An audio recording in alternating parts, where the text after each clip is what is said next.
Hello everyone, you all are watching IAS simplified. और आज है 2 मार्च और आज से मैं स्टार्ट करने वाला हूँ पर डे का daily current affair on my channel IAS simplified. ठीक है ना। अगर आप ऑलरेडी जुड़े हो तो अच्छी बात है। अगर आप नए हो और आपको कुछ लगता है कि मेरा चैनल, मेरा कंटेंट आपको फ़ायदा दे रहा है तो आप you can subscribe my channel. Secondly, आप मेरे को कुछ सजेशंस एंड फीडबैक दे सकते हो। आज डे 1 है, इसलिए अगर कुछ मिस्टेक्स हो देन सॉरी फॉर दैट। लेकिन आपको लगता है कुछ अगर एडिशनल चीज़ें मुझे ऐड करनी चाहिए डेली करंट अफेयर वाले सेगमेंट में तो आप प्लीज़ मेरे को मेंशन करना, मैं उसको डेली ऐड करके ही आपको दूंगा। ठीक है ना। तो let's start with 2 March current affair. और जो सेलेक्टेड न्यूज़ है ना, जो काफ़ी सेलेक्टेड है, मैं उसको ही लेके आया हूँ, फालतू की इधर उधर की कुछ भी न्यूज़ नहीं। ठीक है ना। चलिए, पहला करंट अफेयर है आज डे का 2 मार्च का। बोला Tinubu elected as the new president of Nigeria. तो he is elected as the new president of Nigeria. ठीक है ना। तो देखिए, नए प्रेसिडेंट इनको बनाया गया है, किनको? बोला टिनाबू को। और ये नाइजीरियन इलेक्टोरेट ऑफिशियल इसको अनाउंस किए हैं। कब से अनाउंसमेंट कब से किया गया है? 1 मार्च 2023 से। ठीक है ना।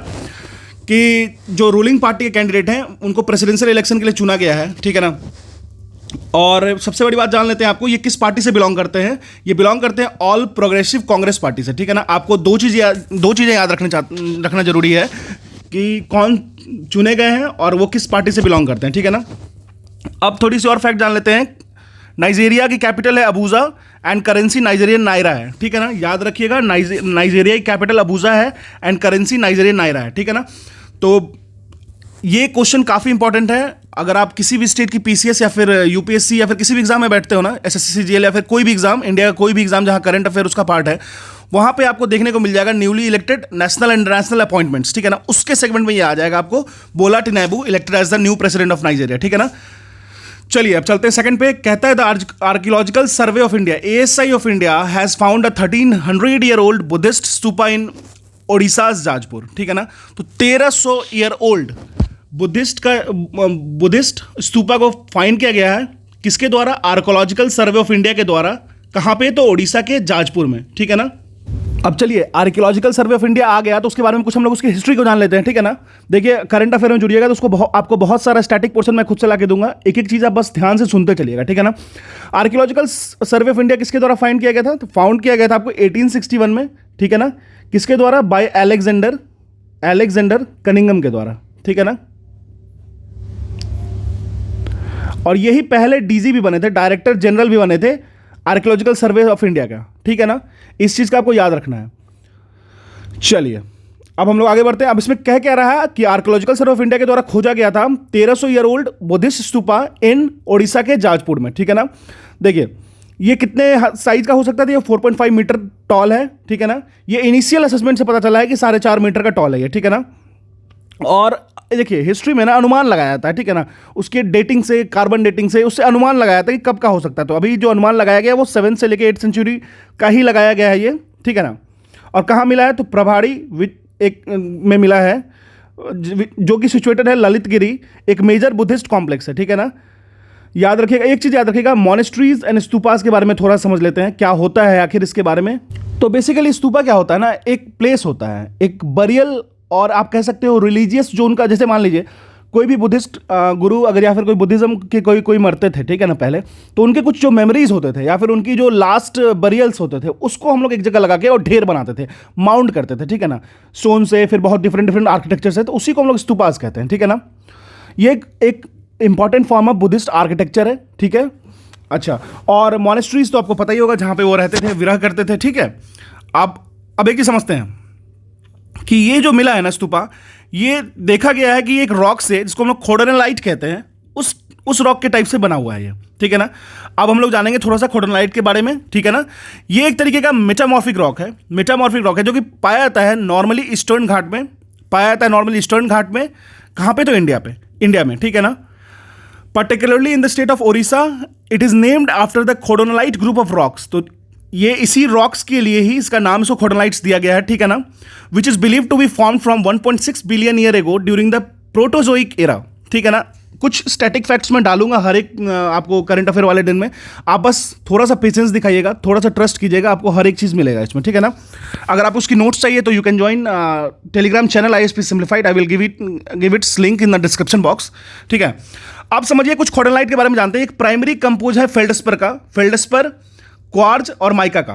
अब मैं आपको माइका बताता हूँ क्या होता है। ये बेसिकली क्या होता है, ये इलेक्ट्रिकल इंस्ट्रूमेंट्स में यूज होता है। आप देखते हो ना, स्विच बोर्ड जो होता है, स्विच बोर्ड में जो बाहर बॉक्सेस बने होते हैं, बेसिकली माइका क्या होता है, वो गुड कंडक्टर ऑफ हीट होता है, ठीक है, गुड कंडक्टर ऑफ हीट होता है, but bad conductor of electricity होता है। Good conductor of heat and bad conductor of electricity, तभी तो बोर्ड के अंदर जो इलेक्ट्रिकल जो गर्मी होगी, हीट होगी, वो बाहर की ओर आ जाएगी, तो हमारा डिवाइस ठंडा हो जाएगा। लेकिन अगर इलेक्ट्रिसिटी को सप्लाई कर दो तो हमें करंट लग जाएगा ना, इसीलिए, ठीक है। चलिए, और इसको हम लोग बहुत सारे एंशियंट टेम्पल में यूज करते थे बनाने में, ठीक है ना। बस इतना ही जानना है खॉडोलाइट के बारे में, बहुत ज़्यादा रिसर्च भी करने की जरूरत नहीं है, ठीक है। चलिए आगे मूव करते हैं। Next question, next current affair पे कह रहा है Mizoram would export birds eye chilli. आपको याद रखना है बर्ड्स आई चिली कहाँ पे, यूएस में, यूनाइटेड स्टेट में ये करेगा एक्सपोर्ट फर्स्ट टाइम में। तो याद रखिएगा, सबसे पहला नाम आपको बर्ड्स आई याद रखना है, बर्ड्स आई चिली को मिजोरम। और एक चीज़ और याद रखिएगा, नॉर्थ ईस्ट की कोई भी चीज़ आती है ना, उसको आप बहुत ही केयरफुली पढ़ना, क्योंकि नॉर्थ ईस्ट थोड़ा सा कंफ्यूजिंग है। आई विल सजेस्ट कि आप जाके थोड़ा सा एक बार नॉर्थ ईस्ट की पूरी मैप को एक बार थोड़ा सा देख लिया करो, ठीक है ना। चलिए, तो मिजोरम जो है ना वो एक्सपोर्ट करेगा। चिली का नाम क्या है, चिली का नाम है बर्ड आई चिली। कहाँ पे करेगा, यूनाइटेड स्टेट में पहली बार, ठीक है ना। तो जो वहाँ के एग्रीकल्चर मिनिस्टर हैं सी लालड़ी संगा कहे हैं कि 7.5 मेट्रिक टन ऑर्गेनिक कहने का मतलब कि ये जो है ना पूरा नेचुरल वे से इसको प्रोड्यूस किया गया है। नेचुरल वे से मतलब कोई भी एग्रीकल्चर, कोई भी मैन्योर, कोई भी फर्टिलाइजर का यूज नहीं किया गया है जो आर्टिफिशियल है, ठीक है ना। तो बर्ड्स आई चिली को सेंड किया जाएगा यूएस जल्दी ही, जैसे ही ये बजट सेशन स्टार्ट होगा, ठीक है ना। तो एक चीज और, एक जियोग्राफिकल इंडिकेशन टैग होता है, जीआई टैग। जीआई टैग का मतलब क्या होता है, किसी भी एक पर्टिकुलर लोकेशन की जियोग्राफिकल इंडिकेशन टैग कहा जाता है। बेसिकली जियोग्राफिकल इंडिकेशन टैग कहने का यह मतलब होता है कि अगर कोई भी ऑब्जेक्ट किसी भी टाइप को अगर जीआई टैग मिल जाता है ना, तो पर्टिकुलर उस जो लोकेशन पर जहां प्रोड्यूस हो रही है वो नाम सिर्फ और सिर्फ उसी जगह पे वो सेल किया जा सकता है उस नाम से, ठीक है ना। जैसे मान लीजिए अभी बिहार में मिला मिथिला मखाना को, तो अगर हमको पूरी दुनिया में, पूरे इंडिया में, पूरे वर्ल्ड में अगर मिथिला मखाना की बात आएगी तो सिर्फ वो मिथिला रेंज जो बिहार में है वहीं से रेंज आएगी, मधुबनी दरभंगा से, ठीक है ना। आपको ये बात समझना होगा कि इसी नेम से, मिथिला मखाना के नेम से कोई कहीं पे मान लीजिए छत्तीसगढ़ के लोग नहीं बेच सकते हैं उसको, ठीक है ना। बेच सकते हैं लेकिन नाम आपको मिथिला मखाना यूज करना पड़ेगा, लेकिन हाँ बताना पड़ेगा कि ये वहाँ का जगह का है, ठीक है ना। ये आपका नहीं, आप इसकी ब्रांड वैल्यू, इसकी नेम कोई नहीं ले सकता है, ठीक है ना। तो समझिएगा, तो अभी जीआई टैग के लिए भी इसको सेंड किया जा रहा है, ठीक है ना। इसी को हम लोग मिजो चिली भी कहते हैं, ठीक है ना। तो ये था हमारा मिजोरम। आपको याद क्या रखना है, मिजोरम में कौन सा बर्ड आई चिली कहाँ भेजा जा रहा है, यूएस में भेजा जा रहा है, बस इतना ही याद रखना है। आप चाहे किसी भी स्टेट के पीसीएस दे रहे हो या यूपीएससी दे रहे हो, आपको इतना ध्यान रखना ही रखना है, ठीक है ना। चलिए अब नेक्स्ट पे चलते हैं। देखिए, मिटी लॉन्च्ड ग्रीवांस एपिलेट कमिटी। मिटी has launched grievance appellate committee, that is the ministry of electronic information technology, जिसको हम लोग मिटी कहते हैं। उन्होंने लॉन्च किया है डिजिटल प्लेटफॉर्म है ग्रीवांस एपेलेट कमेटी का, जीएसी का, ठीक है ना। आपको मैं एक चीज बता देता हूं, एक होता है वेबसाइट, एक होता है पोर्टल। पोर्टल कहने का मतलब ये हुआ कि आपको एक definite login ID and credential and password दिया जाएगा to just enter in that portal. लेकिन website is open for all होता है, ठीक है ना। लेकिन यहां पे ना वेबसाइट की बात हो रही है ना, ठीक है ना, तो कोई पोर्टल नहीं, पोर्टल की बात नहीं हो रही है। यहाँ पे एक कमेटी बनी है, एपिलेट कमेटी। तो सबसे पहले हम लोग समझेंगे ये एपिलेट का मतलब क्या होता है, एपिलेट कमेटी होता क्या है। देखिए, एक ऑलरेडी एग्जिस्टिंग कमेटी से एक बनाया जाता है सब कमेटी। क्या बनाया जाता है, सब कमेटी, ठीक है ना। सब कमेटी बनाया जाता है जिसको कमेटी ऑफ एग्जामिनेशन भी कहते हैं। एपिलेट कमेटी को कमेटी ऑफ एग्जामिनेशन भी कहते हैं। इसके पास एक पावर होता है टू रिव्यू और to modify the decision of the sub committee. याद रखिएगा, कुछ पावर्स होते हैं जिससे हम लोग एक्सटेंसिवली एक सेपरेट चीजों को देखेंगे। अब देखिए, ministry of electronics and information technology has launch किए हैं digital platform grievance appellate committee, GAC याद रखिएगा। ग्रीवांस एपिलेट कमेटी लॉन्च किया गया मिट्टी के द्वारा, ministry of electronics and IT launch किया गया, ministry of electronics and IT के द्वारा, ठीक है ना। अब चलिए, इसको स्टेब्लिश किया गया union ministry of electronics and IT by Rajeev Chandrasekhar. आपको पता होगा Rajeev Chandrasekhar is the minister, ठीक है ना। ये एक फेसलेस डिस्प्यूट रेड्रेसल मैकेनिज्म है, फेसलेस डिस्प्यूट रेड्रेसल मैकेनिज्म है, आप समझ सकते हो। और किसी भी छोटा या बड़ा सा कोई भी रिजोल्यूशन होगा, डिस्प्यूट्स होगा, उसको रेड्रेस करेगा, उसके लिए अकाउंटेबल होगा फॉर डिजिटल सिटीजन के लिए, ठीक है ना। बहुत अच्छा स्कीम है, ठीक है ना, बहुत अच्छा एपिलेट कमेटी है, ठीक है। अब आगे चलते हैं नेक्स्ट क्वेश्चन पे, नेक्स्ट करंट अफेयर पे, डेली करंट अफेयर पे। कह रहा है फर्स्ट एंटी करप्शन, पहला anti corruption G20 working group meeting organise in Gurugram. तो पहला एंटी करप्शन जो group of G20 working group बनाया गया है, मीटिंग किया गया है, वो कहां ऑर्गेनाइज किया गया, गुरुग्राम में, ठीक है ना। देखिए, अब हम लोग थोड़ा सा G20 के बारे में जान लेते हैं। अभी रिसेंटली क्या हुआ है, 17वां 17th, याद रखिएगा, ये भी याद रखना जरूरी है, 17th G20 एनुअल समिट जो होस्ट किया गया इंडोनेशिया के द्वारा, ठीक है ना, कहाँ पे, तो बाली में। इसका थीम क्या था, recover together recover stronger. I am repeating again, 17th annual summit जो हुआ है G20 का, वो होस्ट किया गया था आपको इंडोनेशिया के द्वारा, ठीक है ना, इंडोनेशिया के द्वारा, एंड बाली में ऑर्गेनाइज किया गया था। एंड इसका जो थीम था ना, वो था आपको रिकवर टुगेदर रिकवर स्ट्रॉन्गर, ठीक है ना। अब हमारे लिए ज़्यादा इंपॉर्टेंट क्यों है, क्योंकि जो 18 समिट है ना, वो हेल्ड किया जा रहा है कहाँ पे, तो हमारे प्यारे इंडिया में, ठीक है ना, हमारे इंडिया में इसको ऑर्गेनाइज किया जा रहा है, इसको आपको ध्यान रखना है, ठीक है ना। अब चलिए कुछ हम लोग जान लेते हैं थोड़ा सा G20 के बारे में। देखिए इसको फॉर्म कब किया गया था, बेसिक स्टैटिक फैक्ट्स जानेंगे, और आप एक पेन कॉपी लेके बैठोगे तो अच्छी बात है, इसकी PDF भी आप ले सकते हो, ठीक है ना। चलिए सबसे पहले जानते हैं G20 फॉर्म कब हुआ था। ये फॉर्म हुआ था 1999 में, ठीक है ना। और बेसिकली इसका बैकड्रॉप क्या था ना, financial crisis of the late 1990s that hit East Asia, South East Asia in particular. जो फाइनेंशियल क्राइसिस था ना, जो फाइनेंशियल क्राइसिस हिट किया था basically East Asia and South East Asia को, उसके लिए इसको बनाया गया था, ठीक है ना। इसका एम क्या था, to secure global financial stability. क्या सिक्योर करना था, ग्लोबल फाइनेंशियल स्टेबिलिटी। कैसे करना था, किस वे से करना था, तो इन्वॉल्व करना था मिडिल इनकम कंट्रीज को। याद रखिएगा, middle income countries, G20 is all about middle income countries के फाइनेंशियल स्टेबिलिटी को और स्टेबलाइज करना, ठीक है ना। अब देखिए, अगर हम लोग अभी की सिनेरियो में बात करें तो G20 कंट्री जो है, जितने G20 में कंट्रीज आती है, वो टोटल 60%, पूरे वर्ल्ड की 60% पॉपुलेशन को कैरी करती है और 80% GDP को प्रोसेस करती है ग्लोबली। याद रखिएगा, 60% प्रोसेस करती है एंड 80% GDP को प्रोसेस करती है। साथ में ही 75%, मैंने कुछ फैक्ट बताया आपको, साथ में ही 75% ग्लोबल ट्रेड को भी वो एकोमोडेट करती है। मैं क्या बोला हूं, एक और फैक्ट्स में फिर से रिकॉल करा देता हूं आपको। G20 कंट्री जो है ना, वो टोटल 60% पॉपुलेशन है वर्ल्ड की, ठीक है ना। एंड फिर से 80% जो है ना, वो GDP में, पूरे वर्ल्ड के GDP में कंट्रीब्यूट करती है। एंड 75% जो है ना, वो ग्लोबल ट्रेड में वो कंट्रीब्यूट करती है। तो आपको पता चल गया होगा कि ये क्यों पूरे वर्ल्ड के लिए काफ़ी इंपॉर्टेंट है, ठीक है ना। अब इसके मेंबर्स के बारे में बात कर लेते हैं। मैं फटाक से इसका नाम बताता हूं, आप एक बार लिख लो कहीं पे। Argentina, Australia, Brazil, Canada, China, France, Germany, India, Indonesia, Italy, Japan, Republic of Korea, Mexico, Russia, Saudi Arabia, South Africa, Turkey and the United Kingdom, the United State and the European Union. एक बात मैं आपको बताता हूँ, इसकी trick मैं बता रखा हूँ मैंने UPSC ट्रिक्स वाले चैनल पे, प्लेलिस्ट पे, आप जाके उसको देख सकते हो, ठीक है ना। तो अब इसके बारे में समझेंगे। The first anti corruption G20 तो 2023 में इंडिया ने टेक ओवर कर लिया है, ठीक है। तो अब समझिए, जो पहला anti corruption G20 working group बना है, वो ऑर्गेनाइज हुआ है गुरुग्राम में, आपको यही ध्यान रखना है। तो anti corruption working group was joined by 19 delegates from 20 members countries, 10 invitees countries and the international organisation, ठीक है ना। इनके द्वारा किया गया, ये नॉट सो इंपॉर्टेंट। अब इसका एम क्या है, एम थोड़ा सा इंपॉर्टेंट बनता है, to strengthen international anti corruption mechanism, to strengthen international anti corruption mechanism, ये इंपॉर्टेंट है। तो aim is to strengthen international anti corruption mechanism. अब देखिए, G20 का जो एंटी करप्शन वर्किंग ग्रुप है ना, वो meeting have their one chair presidency country, and एक तो प्रेसिडेंसी कंट्री होगा, जो कंट्री उसको प्रेसाइड कर रहा है, तो इंडिया है, और एक को चेयर कंट्री होगा, को चेयर इस बार इटली कर रहा है, ठीक है ना। तो इतना ही जाना था मैं anti corruption G20 working group के बारे में, और मुझे लगता है मैंने फैक्ट्स ऑलरेडी डाल दिया। अब हम लोग चलते हैं नेक्स्ट पे। देखिए, यूके और India young professional schemes offer किया है 3,000 वीजाज पर ईयर। किसके द्वारा अनाउंस किया गया, तो ऋषि सुनक जी के द्वारा किया गया। ये क्या है, प्राइम मिनिस्टर, ठीक है ना। ये prime minister of United kingdom है, आपको पता होना चाहिए। एक ब्रिटिश पॉलिटिशियंस हैं जो कि prime minister of United kingdom में बने हुए हैं, और ये किस पार्टी से बिलोंग करते हैं, ये बहुत इंपॉर्टेंट है, बहुत इंपॉर्टेंट है। किस पार्टी से बिलोंग करते हैं, तो ये पार्टी से बिलोंग करते हैं कंजर्वेटिव पार्टी से। याद रखिएगा, कंजर्वेटिव पार्टी से बिलोंग करते हैं, ठीक है ना। और इससे पहले 2 कैबिनेट पोजीशन बन चुका था अंडर बोरिस जॉनसन के अंदर, ठीक है ना। चलिए, अब इस बारे में समझते हैं कि यूके और इंडिया के बीच में यंग प्रोफेशनल स्कीम को लॉन्च किया गया है। लगभग 3,000 वीजाज पर ईयर दिया जाएगा। किसके द्वारा अनाउंस किया गया, ऋषि सुनक जी के द्वारा अनाउंस किया गया है, जो कि कंजर्वेटिव पार्टी से बिलोंग करते हैं और जो कि अभी prime minister of United kingdom है, ठीक है ना।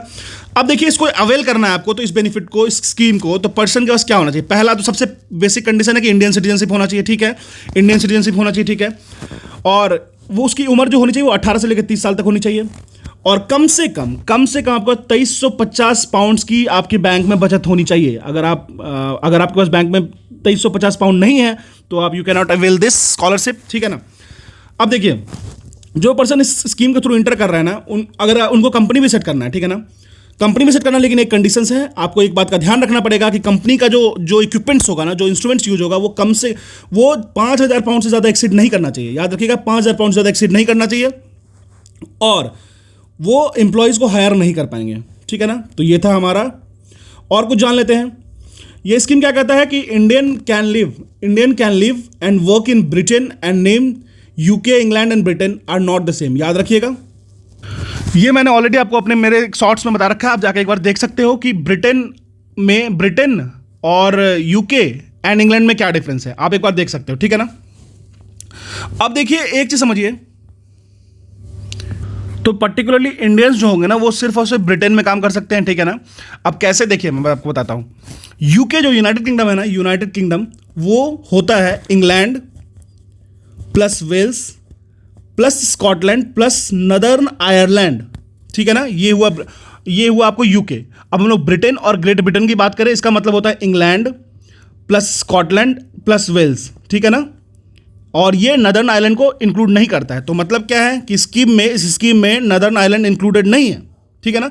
ऐसा क्यों हुआ? क्योंकि कुछ डिस्प्यूट्स हैं यूके और नदर्न आइलैंड के बीच में, ठीक है ना। कुछ geopolitical, trade related and Brexit का भी कुछ इशू है, इसीलिए वो लोग नहीं कर सकते हैं, ठीक है ना। चलते हैं हम लोग नेक्स्ट करंट अफेयर पे। कहता है Rajesh Malhotra appointed as the principal DG of PIB. याद रखिएगा, press and information board of India. एक चीज याद रखिएगा, ये काफी इंपॉर्टेंट क्वेश्चन है, ये 5 स्टार है। ये आप हर एक 1 लाइनर एग्जाम या फिर आप मल्टीपल एग्जाम में आप देख सकते हो इसको, इवन यूपीएससी में भी आप इसको फेस कर सकते हो, ठीक है ना। देखिए, राजेश मल्होत्रा है, इनको अपॉइंट किया गया नए प्रिंसिपल डीजी की तरह, डीजी के लिए पीआईबी में। ये सक्सीड किए हैं सत्येंद्र प्रकाश को, जो कि, तो आपको ये नाम एकदम एब्सोल्युटली याद होना चाहिए। पीआईबी क्या होता है? PIB stands for press information bureau. ये एक नोडल एजेंसी है गवर्नमेंट का। किसका? गवर्नमेंट ऑफ इंडिया का एक नोडल एजेंसी है। क्या करता है? टू डिसिमेट करता है क्या चीज़ को? इन्फॉर्मेशंस को, ठीक है ना। किस चीज़ के लिए? तो प्रिंट एंड इलेक्ट्रॉनिक मीडिया के लिए गवर्नमेंट पॉलिसीज को बताने वाला मीडिया है प्रेस एंड इन्फॉर्मेशन ब्यूरो, ठीक है ना। तो बेसिक है, ये नोडल एजेंसी है, ठीक है ना। तो ये सक्सीड किए हैं कौन? राजेश मल्होत्रा जी, नए अपॉइंट किए गए हैं प्रिंसिपल डीजी ऑफ पीआईबी। और ये सक्सीड किए हैं सत्येंद्र प्रकाश जी को। याद रखिएगा, सत्येंद्र प्रकाश जी को ये सक्सीड किए हैं, जो कि who was superannuated on February 28, 2023 को उनको वो अपने पोस्ट से हट गए थे। He was associated with election commission of India as in charge and communication for 21 year. 21 साल से ये ECI as well as communication से जुड़े हुए थे, 1996 से 2017 के बीच में। तो आपको ये बहुत ज़्यादा याद नहीं है, अगर आप सत्येंद्र प्रकाश की नाम याद रख लो तो काफ़ी अच्छा है। कहीं कहीं किसी एग्जाम में क्वेश्चंस को थोड़ा कॉम्प्लेक्स बनाने के लिए पूछ देते हैं, ठीक है ना। अब हम लोग बात करते हैं प्रिया कुमार का, जो कि नाम जिनको दिया गया डायरेक्टर जनरल दूरदर्शन न्यूज़ का, डीडी न्यूज़ का। Priya Kumar as given as the named of director general Doordarshan news, DD news. और ये सक्सीड करेंगे मयंक अग्रवाल को। यहाँ से 2 क्वेश्चन बनता है, दोनों क्वेश्चन बहुत ही ज़्यादा इंपॉर्टेंट है। You can not skip this type of question, ठीक है ना। चलिए आगे बढ़ते हैं। अब men's and women's hockey team में के गोलकीपर्स, मेंस के जो प्रिया जैसे जो केरल से बिलोंग करते हैं, कहाँ से? तो केरल से बिलोंग करते हैं, ठीक है ना। एंड सविता जो है, सविता, वो रिसीव किए हैं स्पोर्ट्स स्टार ACES 2023 अवार्ड। कौन से अवार्ड? तो स्पोर्ट्स स्टार ACES 2023 अवार्ड्स। ये अवार्ड्स में ये पोर्शन आ जाएगा और एग्जाम में पूछता है डायरेक्ट, ठीक है ना। चलिए, PR सीरीज को नेम किया गया था sportsman of the year team. ये टीम स्पोर्ट्स के अकॉर्डिंग मिला था for his outstanding performance in 2022 के आउटस्टैंडिंग परफॉर्मेंस के वजह से इनको मिला था, इनको नॉमिनेट किया गया था, इनको मिला था स्पोर्ट्समैन ऑफ द ईयर, ठीक है ना। अब देखिए, हॉकी में क्या था ना, इंडियन टीम 3rd फिनिश की थी, ठीक है, ब्रॉन्ज लेके आई थी, ठीक है ना। हॉकी प्रो लीग जो 21-22 में हुआ था उसमें, उसके बाद सिल्वर मेडल कहाँ पे लेके आई है? ब्रिमिंघम कॉमनवेल्थ गेम में लेके आई है। तो आप समझ लीजिए कितना बेहतरीन कर रही है। और इस बेहतरीन काम करने का, बेहतरीन खेलने का सिर्फ एक ही वजह है, ओडिशा गवर्नमेंट। ओडिशा गवर्नमेंट ने काफ़ी ज़्यादा इंटरेक्टिवली ध्यान दिया है इंडियन हॉकी पे, ठीक है ना। अब बात कर लेते हैं हम लोग सविता का। तो ये रिसीव किए हैं sports star ACES sports women of the year award, ठीक है ना। और इंडियन वुमेन टीम कैप्टन है, बिल्कुल। Led the team in the glorious bronze medal perform at the Birmingham Commonwealth Games 2022। और ओलंपिक में अगर हम FIH हॉकी प्रो लीग की बात करें तो यहाँ पे ये लोग 3rd से थोड़ा सा मिस कर गई थी, ठीक है ना। और ओडिशा को मैंने ऑलरेडी बताया ना, ओडिशा को अवार्ड दिया गया best states for sports promotion, खासकर hockey. Naveen Patnaik is the best. अब हम लोग बात करते हैं first Bodoland international knowledge festival Assam का। बोडोलैंड आएगा तो आपको क्लियर हो ही जाना चाहिए। बोडो मीन्स बोडोलैंड, बेसिकली असम की बात होती है, ठीक है ना। पहली बार बोडोलैंड इंटरनेशनल नॉलेज फेस्टिवल को रिसेंटली स्टार्ट किया गया असम के कोकराझार डिस्ट्रिक्ट में। कहाँ पे? तो कोकराझार डिस्ट्रिक्ट में। अगर आपको ये डिस्ट्रिक्ट का नाम याद नहीं भी होता है तो तो कोकराझार डिस्ट्रिक्ट अगर आपको नहीं भी याद रहता है तो याद रखिएगा, first Bodoland international knowledge festival को असम में लॉन्च किया गया है, ठीक है ना। यह फेस्टिवल स्टार्ट किया गया, होस्ट किया गया है किसके द्वारा? था बोडोलैंड यूनिवर्सिटी के द्वारा। किसके द्वारा? बोडोलैंड यूनिवर्सिटी के द्वारा।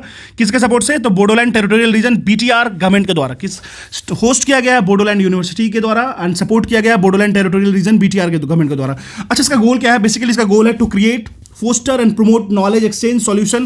क्या क्या है? तो knowledge exchange, solution sharing, partnership building for the achievement of social development priorities and key sustainable development SDG। तो आप मेरे को कमेंट सेक्शन में बताओ कितने सस्टेनेबल डेवलपमेंट गोल्स हैं। अगर आप उसके नाम लिख पाओ तो एक बार लिख दो कमेंट सेक्शन में, ठीक है ना। चलिए, तो ये था हमारा लास्ट क्वेश्चन आज का। मैं इंपॉर्टेंट क्वेश्चन ही मेंशन करूंगा करंट अफेयर में। Current affair should be like current affair, not like our typical traditional books. Nitin Gadkari ने लॉन्च किया है 7 नेशनल हाईवे NH प्रोजेक्ट। देखिए, आपको पता होगा, अगर आप इंडिया से बिलोंग करते हो या इंडिया के बाहर भी हो तो आपको पता होगा, 2 मिनिस्टर बहुत अच्छा काम कर रहे हैं। Minister of external affair S Jaishankar as well as Nitin Gadkari, ठीक है ना। और साथ में हमारे ministry of IT and electronics पे अच्छा काम कर रहे हैं। आपको ये बताना है कि ऑपरेशन कवच किसके लिए चलाया गया था। अगर आपको पता है तो कमेंट सेक्शन में कमेंट कर दो, ठीक है ना। तो देखिए, यूनियन मिनिस्टर जो रोड ट्रांसपोर्ट एंड हाईवे के हैं नितिन गडकरी, वो इनॉग्रेट किए हैं 7 नेशनल हाईवे। कहाँ पे? कितना इन्वेस्टमेंट है? तो 6500 करोड़ का इन्वेस्टमेंट है इन चितबड़ा विलेज, बलिया उत्तर प्रदेश में, ठीक है ना। याद रखिएगा, बलिया उत्तर प्रदेश में इन्वेस्ट किया गया है 6500 करोड़ का। किनके द्वारा? Union minister of for road transport and highway Nitin Gadkari के द्वारा इनॉग्रेट किए हैं 7 नेशनल हाईवे प्रोजेक्ट्स के बारे में, ठीक है ना। अब अगर देखिए, जैसे कंस्ट्रक्शन होगा ना बलिया लिंक एक्सप्रेसवे का, तो ये पॉसिबल हो जाएगा पटना, लखनऊ से पटना। इस वजह से तो पूर्वांचल एक्सप्रेस है जस्ट 4 घंटे में, 4.5 घंटे में। आप समझ लीजिए कितनी बड़ी चेंज है ये।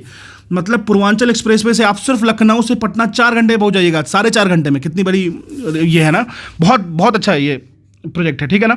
The greenfield road from Chandauli to Mohania being constructed at the cost of ₹130 crore will provide connectivity to Chandauli in Uttar Pradesh and Kaimur district in Bihar. Kaimur याद रखिएगा, बिहार की सबसे ज़्यादा, अगर हम लोग फॉरेस्ट डेंसिटी की बात करें तो कैमूर में ही है, ठीक है ना। और अगर सबसे ज़्यादा फॉरेस्ट लॉस की भी बात करें तो कैमूर में ही है, ठीक है ना। अब चलिए, ये न्यू कनेक्टिविटी रूट जो होगा ना, वो बलिया आरा भी अनाउंस किया जाएगा इनके द्वारा। तो ये था हमारा न्यू नितिन गडकरी जी के द्वारा इनॉग्रेट किया गया 7 नेशनल हाईवे प्रोजेक्ट्स। तो this is all about today's current affair 2 March, and if you want the PDF of this lecture you can join my Telegram channel ISP simplified. I will give it in the description box. और अगर कोई suggestions, कोई feedback होगा, आज मेरा Day 1 है current affair का, तो आप प्लीज उसको मेंशन करो, मैं उसको मॉडिफाई करूंगा, और स्टैटिक पोर्शन डालना होगा और स्टैटिक पोर्शन डालूंगा, और करंट अफेयर डालना होगा और करंट अफेयर डालूंगा। बस आप मेंशन कर देना, ठीक है। This is all about me, thank you.